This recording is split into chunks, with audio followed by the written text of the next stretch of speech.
So with, say, SpaceX, with reusable rockets, there really weren't any reusable rockets. But the essence of revolutionizing space travel is reusability. If you throw the rocket away every time, the cost of access to space is extremely high. With respect to electric cars, there weren't any electric cars when we started making them, really. You couldn't buy any, to the best of my knowledge. So with Tesla, we wanted to make electric cars compelling and affordable. That was the goal. With respect to humanoid robotics, there are no useful humanoid robots at this point. There are sort of gimmicks, but there are no actually useful humanoid robots. And I think Tesla's going to make the first actually useful humanoid robots. And this will be quite a revolution, and I think something that everyone will want. Because I always think of who wouldn't want their own personal C-3PO R2-D2? Oh yeah? Of course, everyone would want one, right? And then there would be many in industry providing products and services. This is why I say that humanoid robots will be the biggest industry, or the biggest product ever. Bigger than cell phones or anything else, because everyone's going to want one, and or maybe more than one, and there'll be many in industry. I just want R2-D2 in C-3PO's body. Yeah. There you go.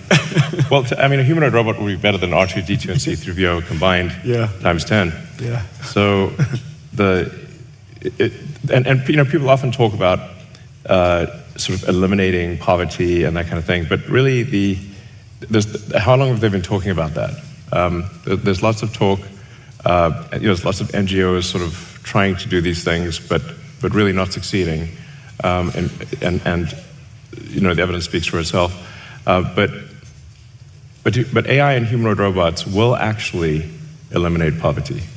And Tesla won't be the only one that makes them. I think Tesla will pioneer this, but there will be many other companies that make humanoid robots.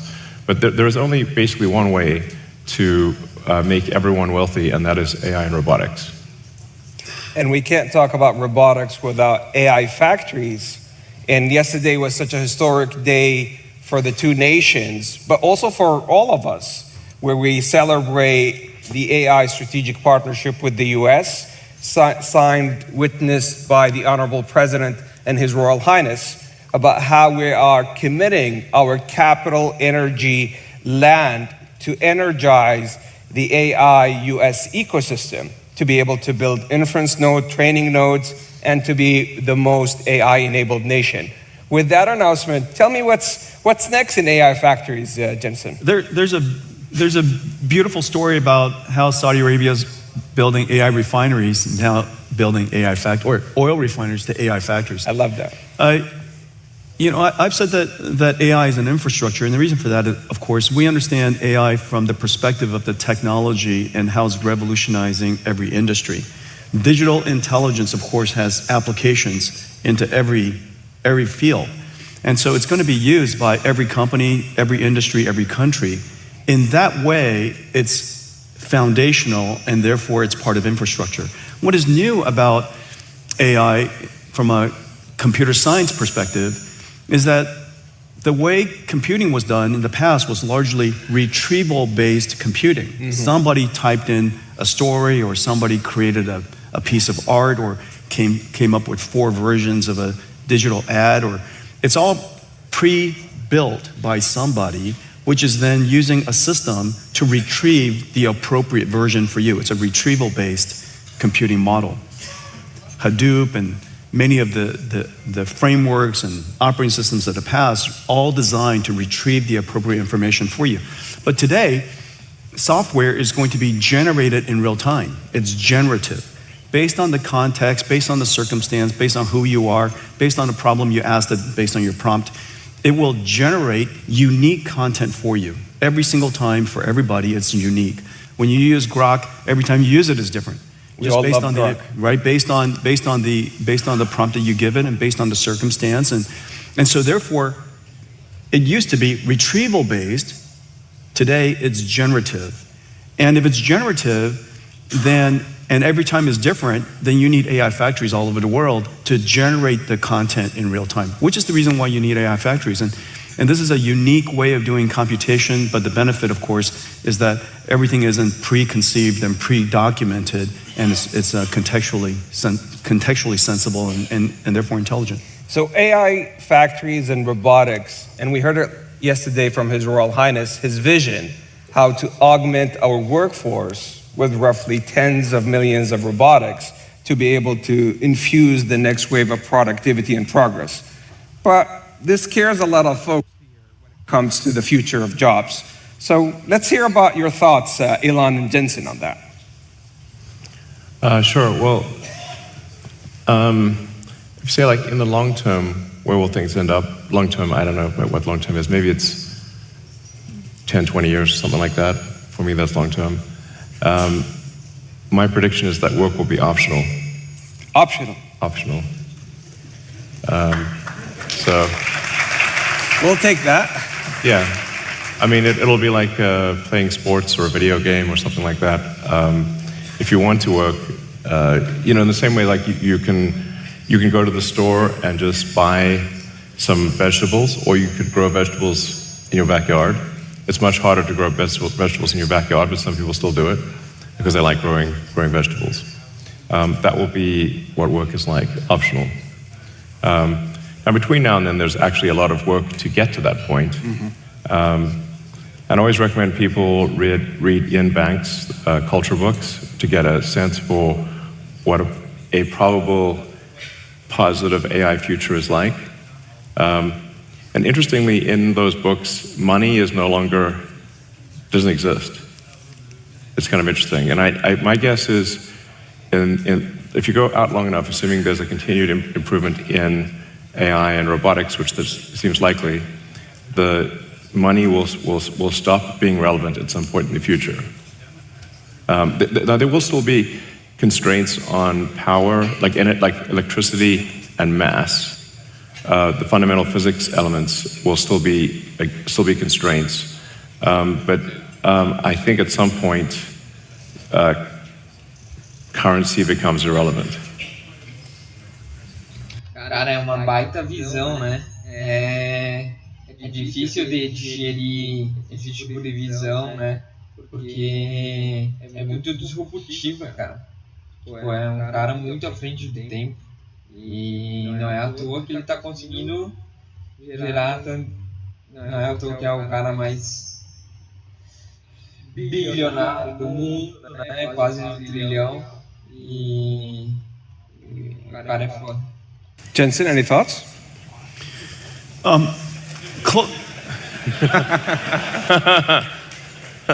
the way, the NVIDIA earnings call is later today. And by the way, since currency is relevant. Cheers. Elon just wants to share with you some breaking news.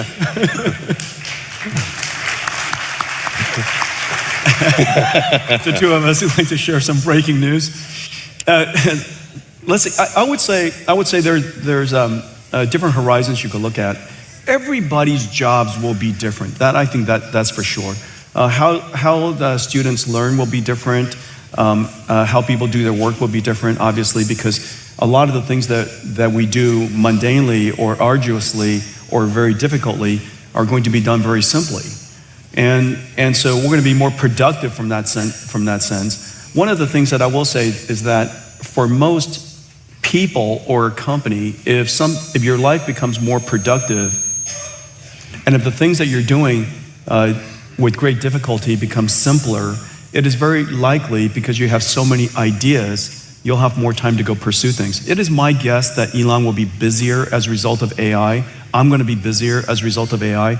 And the reason for that is because we have so many ideas we want to pursue, so many things that we still have in our backlog inside our company that we can go pursue. If we were more productive, we can get to those things faster.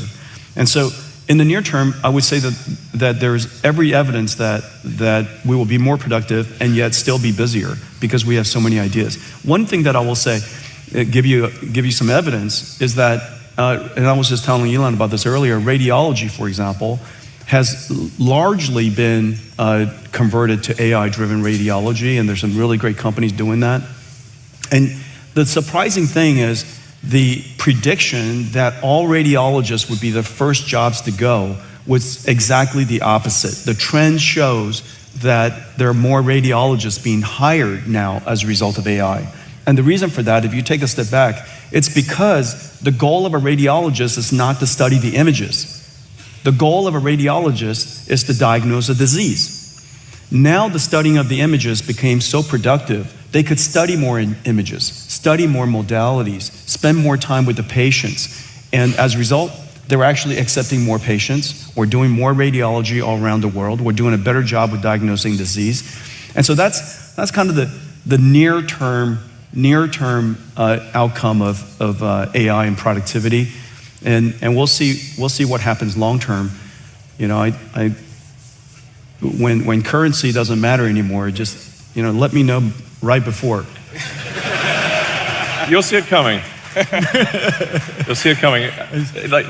We text often, so just yeah, we do. Yeah, just text it out. Well, yeah, let me know. I kind of agree with both of you, because if you look at every technological trend, every general purpose technology has been net new positive for the globe, for humanity, and so forth. And let me share with you two case studies. And Your Excellency, I think it's precisely the reason for that is because all the great ideas from innovators like Elon, that you have so many good ideas that and AI, Jensen as well. Yeah, well, you know, Indeed. thank you.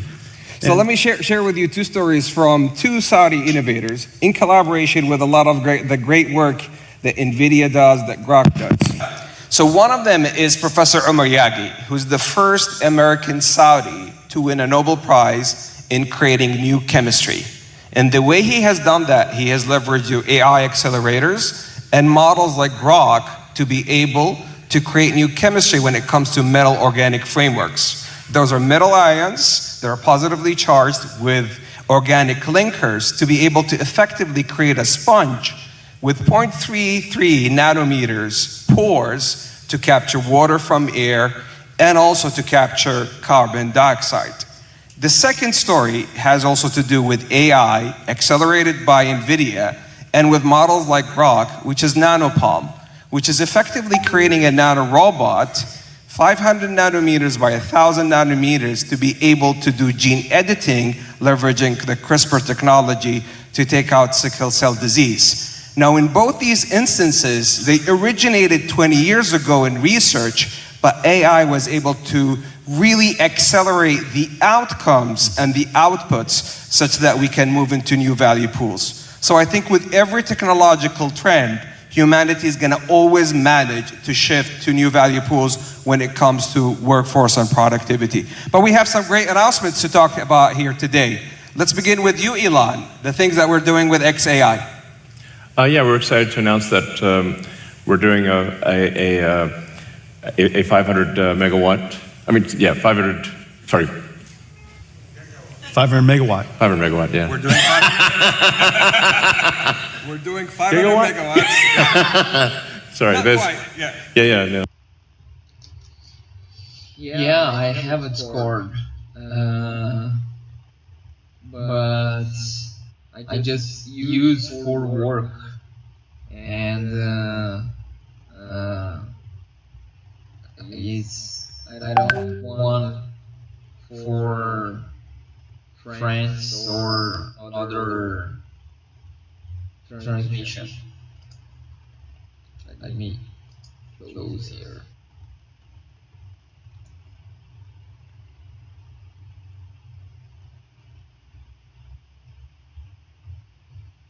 We can chat through here.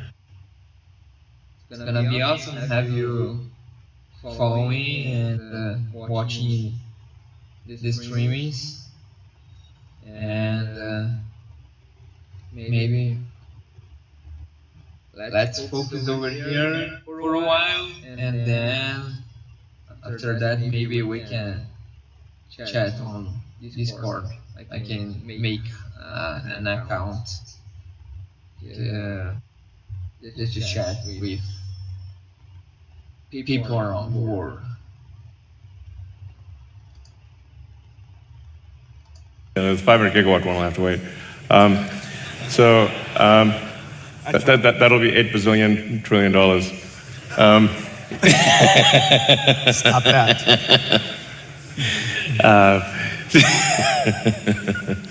So yeah, we're doing a XAI and the Kingdom of Saudi Arabia are doing a Humane, 500 megawatts, starting with 50 megawatts phase one, and we're doing it with NVIDIA. Yeah. Congratulations to the Humane team, to Target team, such a fantastic job.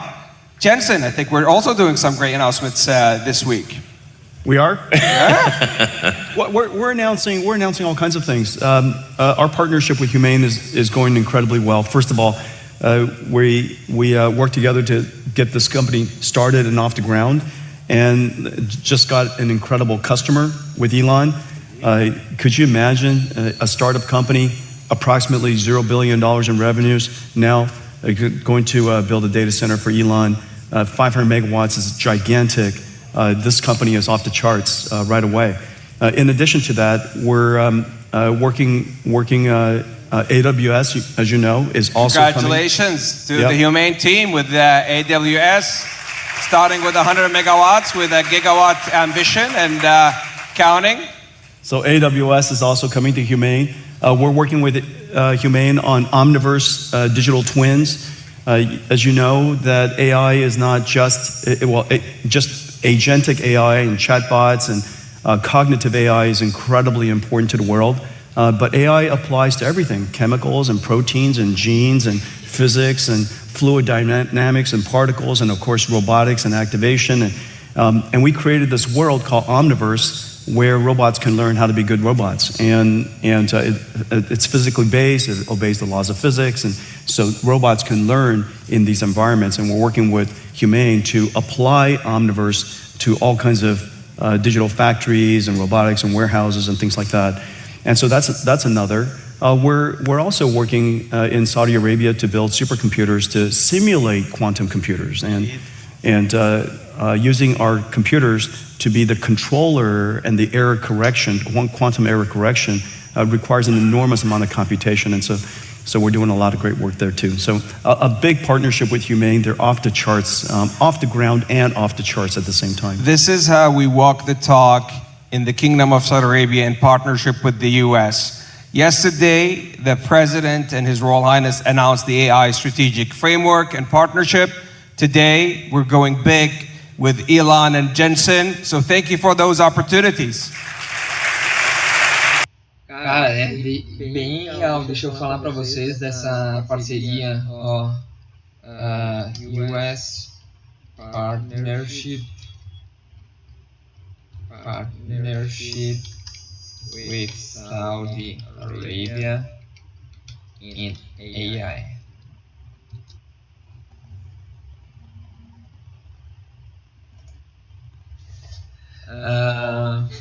Estados Unidos e a Arábia Saudita assinaram um modelo de parceria estratégica de inteligência artificial para estabelecer o reino as a global AI hub, enquanto garante segurança, enquanto garante segurança de tecnológica e influência dos Estados Unidos. Essa parceria inclui em prover avançados GPUs, semicondutores, construir massivamente uma infraestrutura de inteligência artificial e criar uma joint venture com as maiores companhias tech, né, empresas tech dos Estados Unidos, para suportar um potencial de $1 trilhão de investimento. $1 trilhão de investimento. Cara, $1 trilhão de investimento em inteligência artificial. E aí ela fala aqui, ó, que a parceria busca sovereign. Não lembro o que é sovereign. Sovereign, não lembro. A AI Workforce, incluindo iniciativas de treinados em 20 mil especialistas de inteligência artificial na Arábia Saudita até 2030. Muito Musk.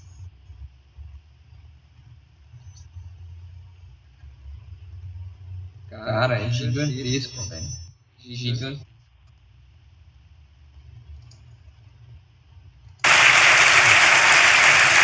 Now, they told me I have time for two last questions. So last night at the dinner, I got a number of questions because it seems that the schedule leaked. And everybody was giving me hints about the last two questions I'm going to do. So the first one was for you, Elon. And there's a big one for you, Jensen. So prepare for that one. AI in space, is that possible? Yes. If civilization continues, which it probably will, then AI in space is inevitable. I always have to preface that, We shouldn't take civilization for granted. We need to make sure to take care to ensure that civilization has an upward arc. I mean, any student of history knows that civilization does not always have an upward arc, and in fact, civilizations have life cycles. So hopefully we are in a strong upward arc. I think we are for now, but we don't want to take that for granted or be complacent. But the way to think of AI in space is that in order to achieve any meaningful percentage of a Kardashev 2 scale civilization, where you're using even a millionth of the sun's energy, you must have solar-powered AI satellites in deep space. So that once you realize, once you think in terms of a Kardashev 2 scale civilization, which is what percentage of the sun's energy are you turning into useful work, then it becomes obvious that space is overwhelmingly what matters.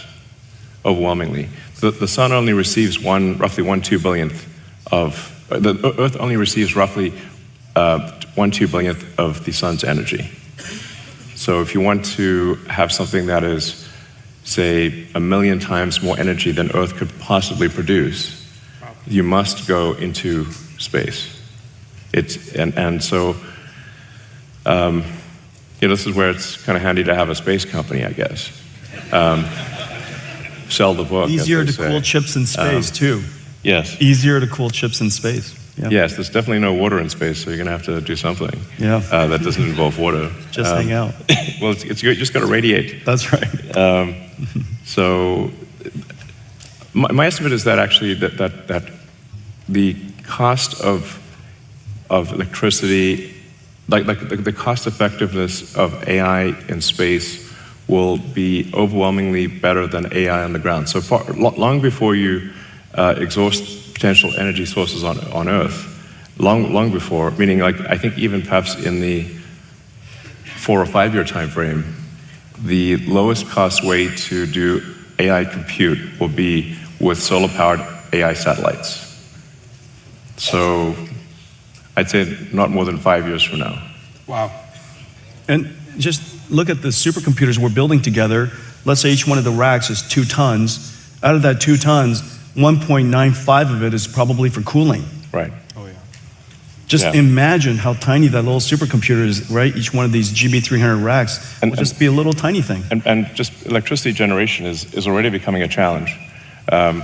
So if you start doing any kind of scaling for both electricity generation and cooling, you realize, okay, space is incredibly compelling. So, let's say you wanted to do, 200 or 300 gigawatts per year of AI compute. Yeah. It's very difficult to do that on Earth.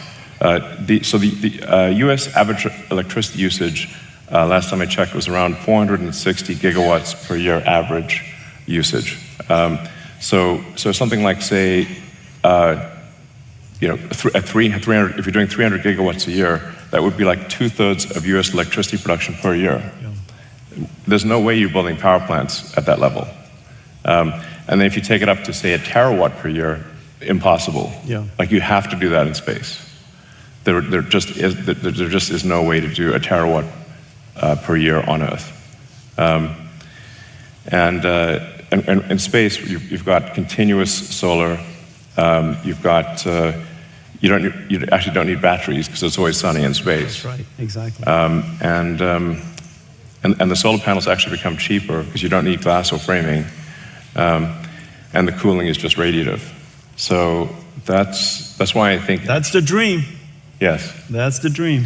So Jensen, everybody last night was asking me, and I'm mindful it's earnings call for you today. So I'm going to say this delicately. Everybody has been asking me to ask you, are we going to have an AI bubble? That's the last question. All right, no. All right, let me just tell you what we see. Okay, so I think it's really important when you look at what's happening around the world and go back to first principles of what's happening in computer science and computing. There are three things that's happening. The first thing is that we all know that Moore's law has run its course, and the amount of demand for computing versus the amount of computation we can get out of general purpose computing is really challenging. And so the world's been moving to accelerated computing for some time. We've been pushing this now for over 20 years. Let me give you one statistic. I was just at supercomputing. 6 years ago, CPUs were 90% of the world's supercomputers, top 500 supercomputers. 6 years ago. This year, less than 15%. Went from 90% to 10%, and meanwhile, accelerated computing went from the other way, 10% to now 90%. Okay, so you're seeing that inflection point, the transition in high performance computing from general purpose computing to accelerated computing. Well, one of the most intensive computation things that the world does in cloud is data processing. Several $100 billion of computation is done on just raw data processing. That Rexus is the engine of the internet today. That's going generative AI. It used to be running on CPUs, now it runs on GPUs. Which then says the third thing, if you just look at those two applications, many of the internet companies can build an enormous number of GPU supercomputers just doing that. Of course, then it creates the third opportunity on top of it, which is agentic AI. This is Grok, and this is OpenAI, this is Anthropic, this is Gemini. Agentic AI sits on top of that. But don't forget to think about what is happening underneath what everybody sees as AI today. There's a whole movement of computing from general purpose computing to accelerated computing. And that, if you take that into consideration, you'll come to the conclusion that in fact, what is left over to fuel that revolutionary agentic AI is not only substantially less than you thought, and all of it justified. Well, I was just informed by the team that my boss and your bosses is going to talk next, the Honorable President and His Royal Highness the Crown Prince, and hence we ran out of time. But in essence, this is so much love for you, Elon and Jensen.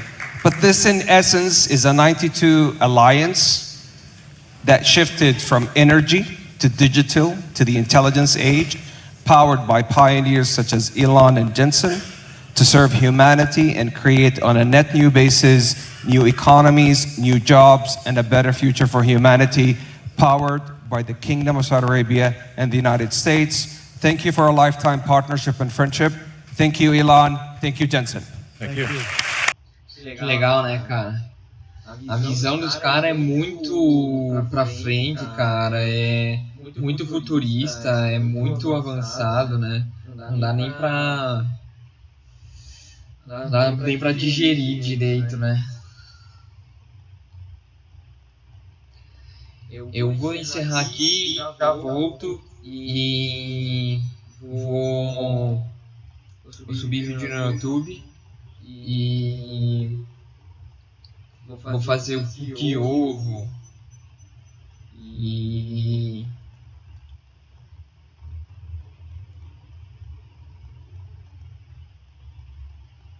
é isso aí.